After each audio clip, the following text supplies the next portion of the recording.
വിദ്യാർത്ഥികൾക്കടക്കം അപകട ഭീഷണിയായ Cherpu government higher secondary school മതിൽ പൊളിച്ചു നീക്കി തുടങ്ങി.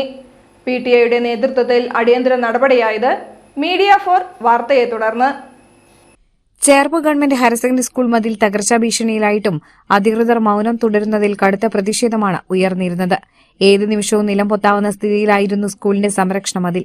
കാലവർഷപ്പെയ്ത്തിൽ സംരക്ഷണ മതിൽ പൂർണ്ണമായും തകരുമെന്ന ആശങ്കയിലായിരുന്നു വിദ്യാർത്ഥികളും നാട്ടുകാരും. ഇക്കഴിഞ്ഞ വെള്ളിയാഴ്ച മീഡിയ ഫോർ ഇതു സംബന്ധിച്ച വാർത്തയും പുറത്തുവിട്ടിരുന്നു.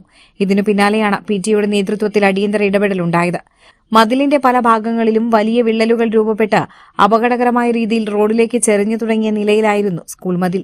തിരുവുള്ളക്കാവ് ക്ഷേത്രം, നിരവധി സർക്കാർ ഓഫീസുകൾ എന്നിവിടങ്ങളിലേക്ക് ദിനംപ്രതി നൂറുകണക്കിന് ജനങ്ങൾ ആശ്രയിക്കുന്ന റോഡിനോട് ചേർന്നാണ് അപകടാവസ്ഥയിലുള്ള മതിൽ നിലനിന്നിരുന്നത്. തകർന്നു വീഴാറായ സ്കൂൾ മതിലിന് സമീപം മുന്നറിയിപ്പുകളൊന്നും സ്ഥാപിക്കാത്തതും പ്രതിഷേധത്തിന് കാരണമായിരുന്നു. മതിലിന്റെ തകർച്ചാ ഭീഷണിയെക്കുറിച്ച് കഴിഞ്ഞ 2 വർഷമായി ജില്ലാ പഞ്ചായത്തിനും വിദ്യാഭ്യാസ വകുപ്പിനും നൽകിയ പരാതികൾ അവഗണിക്കപ്പെടുന്നതായിരുന്നു പതിവ്. സ്കൂളിന്റെ തെക്ക് പടിഞ്ഞാറ് വശങ്ങളിലെ മതിലുകൾ മുൻപ് തകർന്നു വീണപ്പോൾ PTA നാട്ടുകാരും ചേർന്ന് പുനർനിർമ്മിച്ചിരുന്നു. അപകടാവസ്ഥയിലുള്ള സ്കൂൾ മതിൽ PTA നേതൃത്വത്തിൽ ബുധനാഴ്ച രാവിലെ പൊളിച്ചു നീക്കാൻ ശ്രമം തുടങ്ങി. മതിലിന്റെ അപകടാവസ്ഥ മേലധികാരികളെ നേരത്തെ അറിയിച്ചതായി PTA പ്രസിഡന്റ് MS അലക്സി വ്യക്തമാക്കിയിരുന്നതാണ്.